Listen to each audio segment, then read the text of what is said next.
Welcome dear ऑकर्ड्स। आज हम आपके लिए लेकर आए हैं एक तेलुगु मूवी जिसका नाम है प्लेबैक। ये एक science fiction crime thriller movie है। इस इंटरेस्टिंग मूवी को समझने और एंजॉय करने के लिए वीडियो को एंड तक जरूर देखेगा। मूवी की शुरुआत में चिनू नाम के एक छोटे लड़के को दिखाते हैं जो कि गांव में अपने माँ और पापा के साथ रहता है। एक दिन अचानक एक आदमी उसके पेरेंट्स को शूट कर देता है। वो चिनू को भी मारने आते हैं लेकिन चिनू बचकर भाग जाता है। खूनी उसे चेस करता है लेकिन चिनू किसी तरह से घर में छुप जाता है। खूनी उसको बहुत देर ढूंढकर वहां से चला जाता है। तभी उस घर का मालिक और उसकी बेटी सुजाता आते हैं। वे चिनू से पूछते हैं कि तुम कौन हो और यहाँ पर क्या कर रहे हो, पर चिनू कोई जवाब नहीं देता। सुजाता एक स्कूल टीचर है। उसके पापा कहते हैं कि इस बच्चे को हम तुम्हारे स्कूल के पास वाले ऑर्फनेज में भेज देंगे, पर सुजाता चिनू का मासूम चेहरा देखकर उसे खुद पालना चाहती है। उसके पापा भी मान जाते हैं और यहाँ कट करके मूवी के हीरो कार्तिक को दिखाते हैं। वो अपने दोस्त विजय के साथ एक न्यूज चैनल में इंटरव्यू देने आया हुआ है। तभी चैनल का एमडी रफीक आकर पूछता है, अगर तुम जर्नलिस्ट इंटरव्यू के लिए आए हो तो मुझे कोई सेंसेशनल न्यूज बताओ। कार्तिक बताता है कि मैं एक पब में हो रहे ड्रग डीलिंग के बारे में जानता हूँ। रफीक कहता है कि तुम उस न्यूज को कवर करके आओ, फिर मैं तुम्हें यहाँ जॉब दूंगा। ये कहकर रफीक चला जाता है। अब कार्तिक और विजय उस पब में सिक्योरिटी कैमरास फिक्स करके इंतजार करते हैं। तभी इनके हाउस ओनर की बेटी वहाँ डांस कर रही होती है।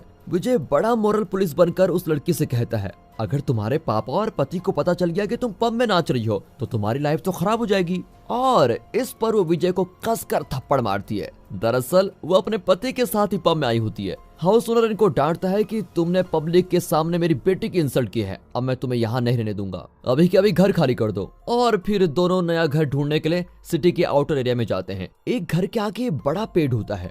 अब कार्तिक को लगता है कि वो इस एरिया में पहले भी आ चुका है। उस पेड़ वाले घर का ओनर लाइट का स्विच ढूंढ रहा होता है, पर कार्तिक सीधे स्विच बॉक्स की ओर जाता है और लाइट जला देता है। हाउस ओनर पूछता है कि तुम्हें कैसे पता कि स्विच वाला बॉक्स यहीं पर है। तो विजय पूछता है कि आप स्विच को क्यों ढूंढ रहे थे, ये तो आप ही का घर है, आपको नहीं पता क्या। अब हाउस ओनर कहता है कि एक कोर्ट ऑर्डर से ये घर कम दाम में बिक रहा था और इसके अंदर 20-25 साल पुरानी चीजें भी थी, इसलिए मैंने इसको हाल ही में खरीदा है। तभी उस एरिया में 2 स्केलेटन्स मिलते हैं। मीडिया वहाँ पर कवरेज कर रही होती है। कार्तिक वहाँ जाता है और माइक छीनकर न्यूज रिपोर्ट करने लग जाता है कि मंदिर के पास वाले ग्राउंड में खुदाई हुई है और यहाँ पर 2 स्केलेटन्स मिले हैं, एक औरत का है और दूसरा आदमी का। मुझे पूरा विश्वास है कि ये कत्ल है और पुलिस जल्द ही खूनी का पता लगाएगी। इस उम्मीद के साथ कैमरामैन अंकित के साथ मैं कार्तिक, और इस तरह वो रिपोर्ट कर रहा होता है। तभी एक बुजुर्ग कार्तिक को घूर रहा होता है। अब रफीक कार्तिक से कहता है कि सच को रिपोर्ट करना ही जर्नलिज्म है। इस तरह तुक्का लगाकर अपने मन की कहानी सुनाकर न्यूज कवरेज नहीं होती।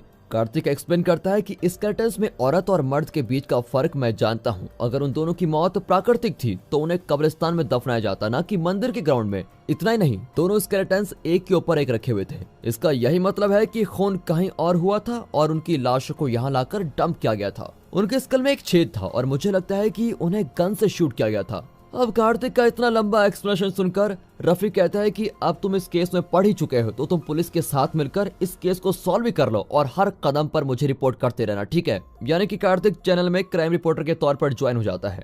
अगले सीन में एक औरत अपने बेटे के साथ सड़क पर लड़ाई होती है और कार्तिक उनको रोकने की कोशिश करता है। तभी एक साधु कार्तिक से कहता है, आगे आगे क्या होगा तुम्हें इसका इशारा मिलता रहेगा, तुम सावधान रहना। इस तरह वो कुछ इनडायरेक्ट बातें बोलने लगता है, पर कार्तिक उसको पागल समझकर इग्नोर कर देता है। अगले सीन में कार्तिक और विजय नए घर को अपने हिसाब से थोड़ा चेंज करते हैं। एक पुराने टेलीफोन के अलावा बाकी सारी चीजें निकाल लेते हैं। रात को बड़ी तेज बारिश होती है।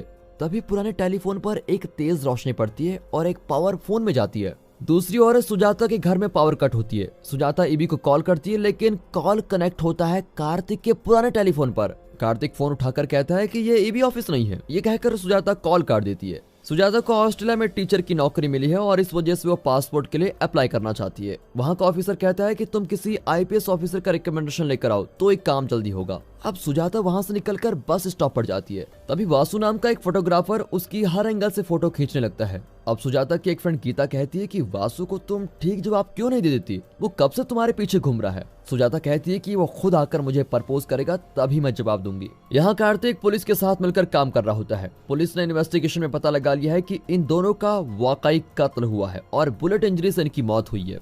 अब कार्तिक रफीक को बताता है कि उन दोनों के स्कल्स को रखकर हम एआई सिस्टम की मदद से उनका चेहरा बना सकते हैं। मेरा एक दोस्त ग्राफिक्स में बिल्कुल एक्सपर्ट है, उसकी मदद से अगर हमें पता चल गया कि ये स्केलेटन्स किसके हैं तो हम आसानी से खूनी का भी पता लगा सकते हैं। अब घर पर फोन बजता है। कार्तिक फोन उठाता है तो सुजाता पूछती है, मुझे जर्नलिस्ट नारायण से बात करनी है। लेकिन कार्तिक कहता है कि उस नाम का कोई भी यहाँ पर नहीं है, लेकिन मैं भी एक जर्नलिस्ट हूँ, आपको क्या काम है आप मुझे बता दीजिए। अब सुजाता चौंक जाती है क्योंकि वो जो भी नंबर डायल करती है वो कार्तिक के घर के पुराने फोन पर ही कनेक्ट होता है, पर कार्तिक इस बात पर ज्यादा ध्यान नहीं देता। जब सुजाता पासपोर्ट की बात करती है तो कार्तिक कहता है कि उसके लिए रिकमेंडेशन की क्या जरूरत है, आप वेबसाइट पर अपना आधार कार्ड डिटेल्स डालकर अप्लाई कर सकती हैं। लेकिन सुजाता पूछती है कि वेबसाइट और आधार कार्ड ये इन सब का क्या मतलब है, और अब कार्तिक चौंक जाता है कि ये लड़की किस जमाने में रहती है। फिर भी वो सुजाता की मदद करना चाहता है और कहता है कि कल सुबह पासपोर्ट ऑफिस आ जाना, मैं तुम्हारा काम वहां पर करवा दूंगा। अगले दिन कार्तिक पासपोर्ट ऑफिस जाता है तो एक लड़की बीच में आ जाती है और कार्तिक सडन ब्रेक मारता है। वो लड़की कार्तिक को डांटती है कि इतना रश चलाने के लिए तुम्हारी गाड़ी का टायर 2 मिलीमीटर खींच चुका होगा। दरअसल ये श्वेता है और फिजिक्स में कोई रिसर्च कर रही है, इसीलिए इतना एग्जैक्ट कैलकुलेट करके बता रही है। कार्तिक भी उसकी हर बात को एनालाइज करता है, इसीलिए उसे श्वेता बहुत पसंद आ जाती है। अब कार्तिक पासपोर्ट ऑफिस में सुजाता के लिए वेट करता है। दूसरी ओर सुजाता और गीता पासपोर्ट ऑफिस जाती हैं। वासु छुपकर सुजाता की फोटोज ले रहा होता है, पर उससे वो डायरेक्टली बात करने से बहुत डरता है। यहाँ कार्तिक बहुत देर वेट करता है और श्वेता से पूछता है क्या आप ही सुजाता हैं। अब श्वेता गुस्सा हो जाती है और तभी विजय आकर कार्तिक को घर लेकर जाता है। फिर सुजाता कार्तिक को कॉल करके कहती है कि आप पासपोर्ट ऑफिस क्यों नहीं आए, मैं बहुत देर वहाँ पर वेट कर रही थी, आप आए नहीं। कार्तिक कहता है कि मैं बहुत देर तक पासपोर्ट ऑफिस के मेन एंट्रेंस पर वेट कर रहा था। अरे आप वहां क्यों गए, मैंने तो आपको सेकंड एंट्रेंस पर आने को कहा था।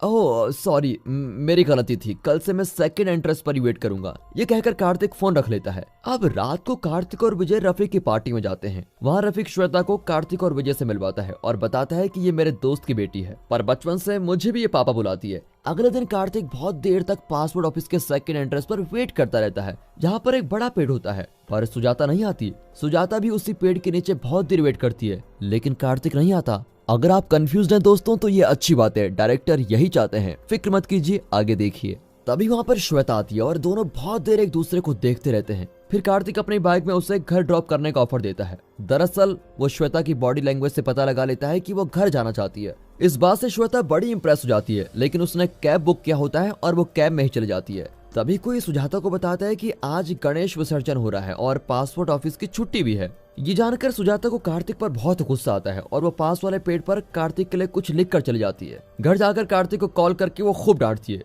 हाउस ओनर विजय से पूछता है कि तुम्हारा दोस्त किससे बात कर रहा है। विजय बताता है कि वो किसी लड़की को पासपोर्ट दिलाने में मदद कर रहा है। अब हाउस ओनर कहता है कि 25 साल से यहाँ पर कोई फोन कनेक्शन है ही नहीं, समझे, मेरी मानो अपने दोस्त को किसी अच्छे डॉक्टर के पास लेके जाओ। अब विजय चौंक जाता है और कार्तिक के पास जाता है, लेकिन विजय को भी सुजाता की आवाज सुनाई देती है। अब वे पासपोर्ट ऑफिस के बाहर जाकर उस पेड़ को चेक करते हैं और एकदम चौंक जाते हैं। उस पर लिखा होता है रिकैप रॉकर्स चैनल को अभी सब्सक्राइब कीजिए। अपना हीरो कार्तिक तुरंत सब्सक्राइब कर देता है और आप भी देर मत कीजिए, अभी सब्सक्राइब कर दीजिए। कर दिया, वेरी गुड, चलिए आगे देखते हैं। कार्तिक और विजय पेड़ पर खरीदी हुई डेट को देखते हैं तो उस पर 29/9/1993 लिखा होता है। विजय कहता है कि यार वो लड़की तो तुम्हारे साथ गेम खेल रही है। कार्तिक कहता है नहीं यार, वो लड़की खेल नहीं रही है, ये देखो इस लिखावट पर पेड़ से निकला हुआ गम एकदम सूख चुका है। दरअसल वो लड़की 1993 में रहती है और हम उसकी लिखावट को 2019 में देख रहे हैं। ये कुछ तो गड़बड़ है यार। दोनों घर लौट आते हैं, तभी सुजाता का कॉल आता है। कार्तिक उसे बताता है कि तुम 1993 में हो और मैं 2019 में हूँ।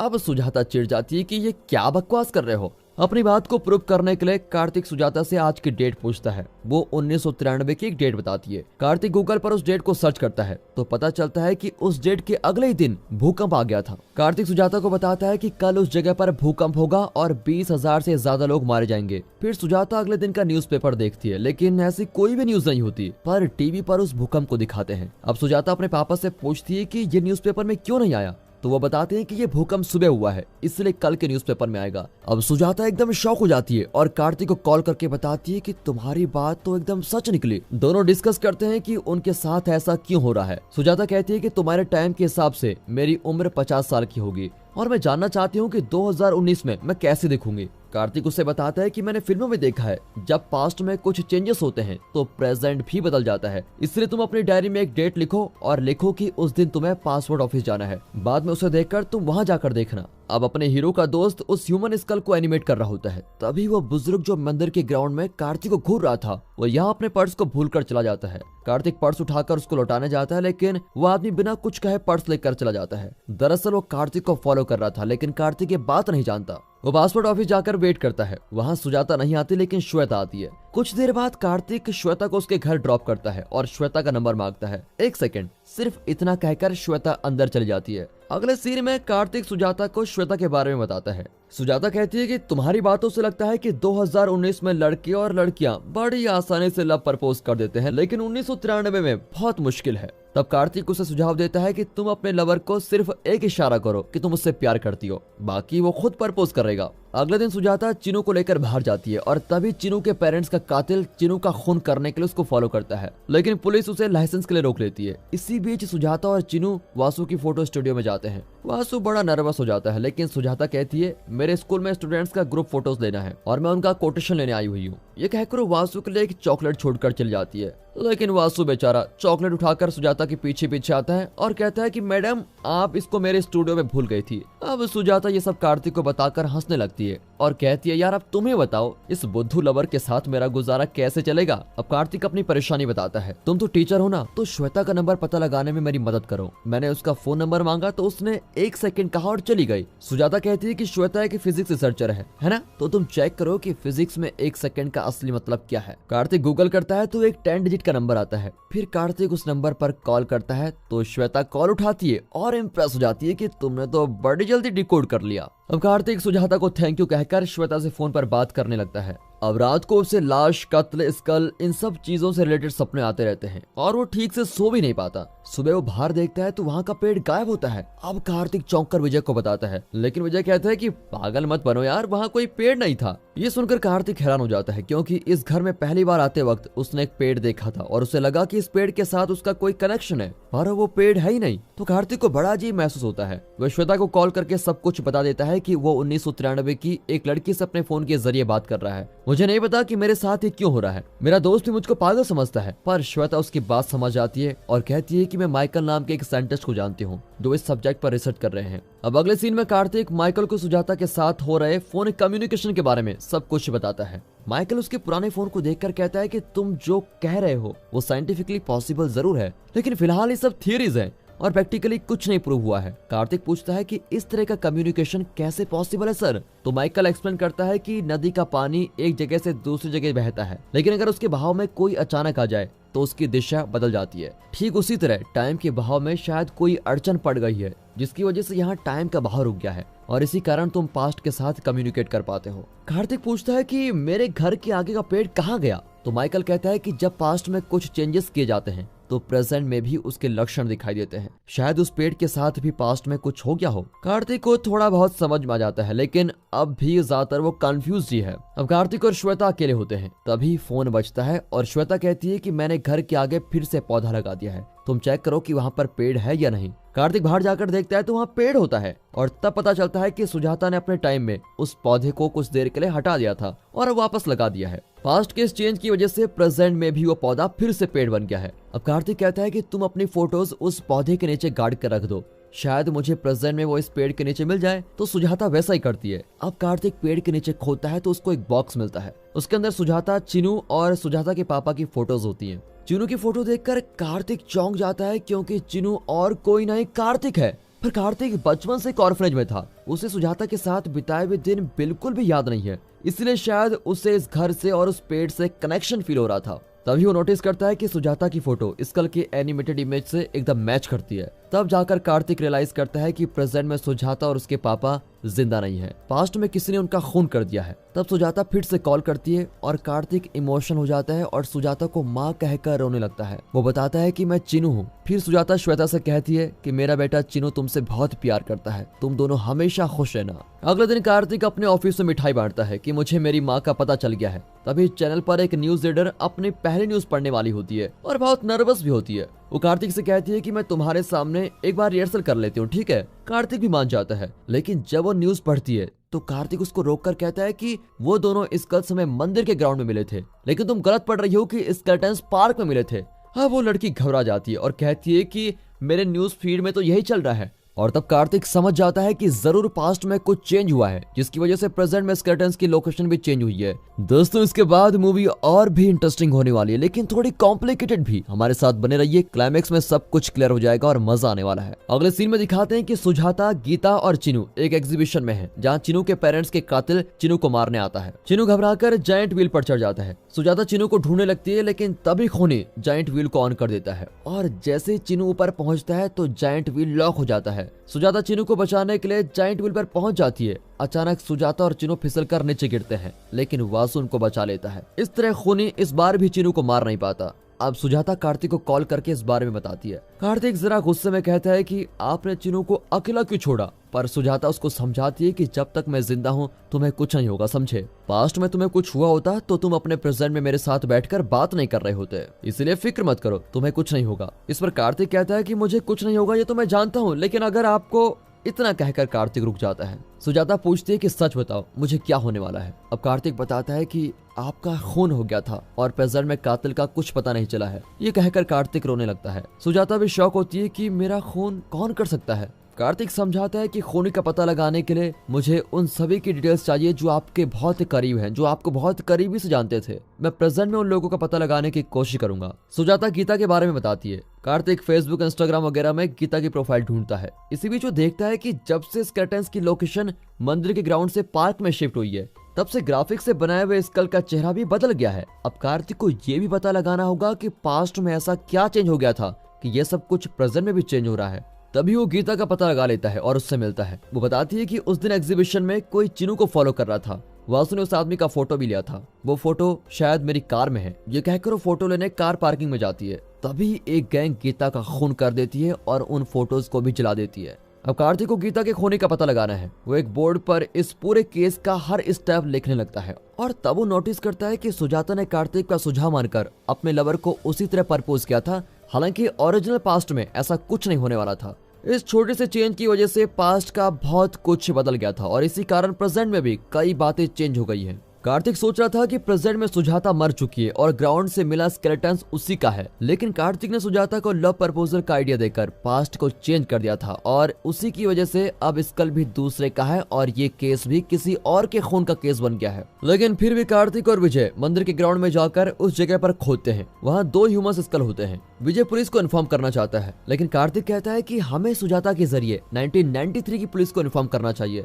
वे इन दोनों की डिटेल्स आसानी से ढूंढ पाएंगे। कार्तिक के कहने पर सुजाता पुलिस को इन्फॉर्म कर देती है। फिर 1993 की पुलिस उस जगह को खोदती है और उन्हें 2 लाशें मिलती हैं जो वेंकट और लक्ष्मी नाम के कपल की है। पुलिस पता लगाती है कि इन दोनों ने प्रेम विवाह किया था और वे अंदाजा लगाते हैं कि यह हत्या इनके परिवार वालों ने ही करवाई है। कार्तिक के कहने पर सुजाता वेंकट के घर पर जाती है, लेकिन वे उसको अंदर ही नहीं आने देते। सुजाता लौट रही होती है कि तभी चिनू के पेरेंट्स का खूनी सुजाता को पकड़कर एक जगह बांध कर रखता है। तभी वासु आकर खूनी को मार देता है और सुजाता को बचा लेता है। सुजाता ये सारी बातें कार्तिक को बताती है। कार्तिक कहता है कि गीता ने मुझे बताया था कि वासु ने उस आदमी की फोटो खींची थी जो उस दिन चिनू को फॉलो कर रहा था, लेकिन अब गीता का खून हो गया है। आप वासु से वो फोटो लेकर मुझे दे दीजिए ताकि मैं खूनी के प्रेजेंट में उसको पकड़ सकूं। अब सुजाता वासु से वो फोटो ले लेती है और कहती है कि कल शाम को मुझे पार्क में मिलना। ये कहकर वो घर लौट आती है। तभी सुजाता के घर का टेलीफोन खराब हो जाता है, जिसकी वजह से वो कार्तिक से बात नहीं कर पाती। अब सुजाता अपने टेलीफोन के अंदर खूनी का फोटो रख देती है और टेलीफोन पर कोई निशान बना देती है।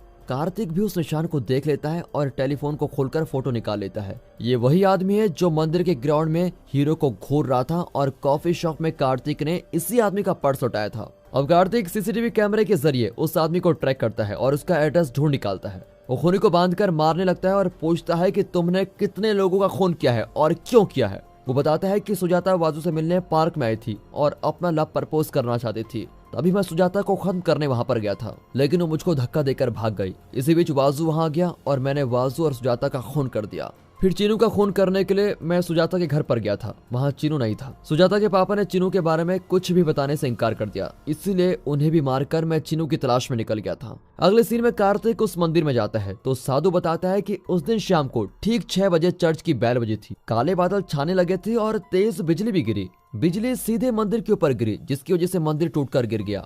कई साल तक ये मंदिर टूटा पड़ा हुआ था, लेकिन बाद में इसका रिनोवेशन हुआ और ये नया मंदिर बना। ये सब जानकर कार्तिक घर जाता है, पर बहुत देर बाद भी सुजाता की कॉल नहीं आती। अब कार्तिक खुद टेलीफोन पर कॉल करता है। इसी बीच सुजाता का फोन कनेक्शन ठीक हो जाता है और कार्तिक उससे बात करने लगता है। वो सुजाता को बताता है कि आज आप वासु से मिलने पार्क में मत जाना, क्योंकि आज ही वो खूनी पार्क में आपका कत्ल करने वाला है। आपको 6 बजे से पहले मंदिर के अंदर जाना है। खूनी आपको फॉलो करके मंदिर के अंदर आएगा और ठीक 6 बजने से पहले आपको मंदिर से बाहर निकलना है। और इस तरह खूनी 6 बजे मंदिर के अंदर होगा। बिजली के गिरने से मंदिर टूटकर गिरेगा और खूनी अंदर दबकर मर जाएगा। कार्तिक को एक और शॉकिंग बात समझ में आती है कि खूनी और कोई नहीं, श्वेता का पिता है। और अब कार्तिक दुविधा में पड़ जाता है कि अगर पास्ट में श्वेता के पिता को मार डाला तो श्वेता तो पैदा ही नहीं होगी। पर श्वेता कहती है कि ऐसे बाप की बेटी होने से तो अच्छा है कि मैं पैदा ही नहीं होती। तुम सुजाता को मत रोको, मेरे पिता को सजा मिलनी चाहिए। तभी रफीक कार्तिक के घर आता है। वो एक और शॉकिंग बात बताता है। दरअसल रफीक लक्ष्मी नाम की एक लड़की से बेहद प्यार करता था, लेकिन लक्ष्मी वेंकट से प्यार करती थी। इस वजह से रफीक ने खूनी को पैसे देकर वेंकट और लक्ष्मी का खून करवाया था। और चिनू जो कि प्रेजेंट में कार्तिक है, वो लक्ष्मी और वेंकट का ही बेटा है। क्योंकि सुजाता और उसके पिता ने चिनू को बचा कर रखा था, इसीलिए रफीक ने उन दोनों का भी खून करवा दिया। कार्तिक के कहने पर सुजाता ठीक 6 बजे खूनी को मंदिर के अंदर फंसा देती है और बिजली के गिरने से मंदिर टूटता है और खूनी मर जाता है। अब सुजाता पास्ट में कंप्लेंट कर देती है कि रफीक ने ही लक्ष्मी और वेंकट का खून करवाया था। इस वजह से पास्ट में पुलिस रफीक को अरेस्ट कर लेती है। इस चेंज की वजह से प्रेजेंट में सब कुछ बदल जाता है। सुजाता और वासु जिंदा है और कार्तिक को अपना ही बेटा मानते हैं। उनकी एक बेटी है जो कार्तिक को भैया कहती है। सुजाता के पिता भी जिंदा है। इतना नहीं, गीता भी जिंदा है, क्योंकि रफीक ने ही प्रेजेंट में गीता को मार डाला था। अब क्योंकि रफीक को पास्ट में जेल की सजा हो गई थी, इसीलिए गीता जिंदा है। श्वेता के पिता पास्ट में मर गए थे, इसीलिए श्वेता पैदा ही नहीं हुई। अब कार्तिक की लाइफ में श्वेता नहीं है। और इस सिचुएशन में एक दिन कार्तिक सड़क पर एक लड़की से मिलता है। ओह, ये तो श्वेता है, ये कैसे हुआ? ये खूनी की बेटी नहीं है, बल्कि किसी और के परिवार में पैदा हुई है और अब कार्तिक की लाइफ में फिर से आ चुकी है। और दोस्तों, इसी के साथ ये मूवी यहाँ पर खत्म होती है। लॉजिकली ये मूवी जरा कंफ्यूजिंग जरूर है, लेकिन हमें उम्मीद है कि आपको ये मूवी समझ में आ गई होगी और इंटरेस्टिंग भी लगी होगी। बाकी दोस्तों, मिलते हैं ऐसी मजेदार मूवीज के साथ। तब तक के लिए गुड बाय, अपना ख्याल रखेगा and finally thanks for watching.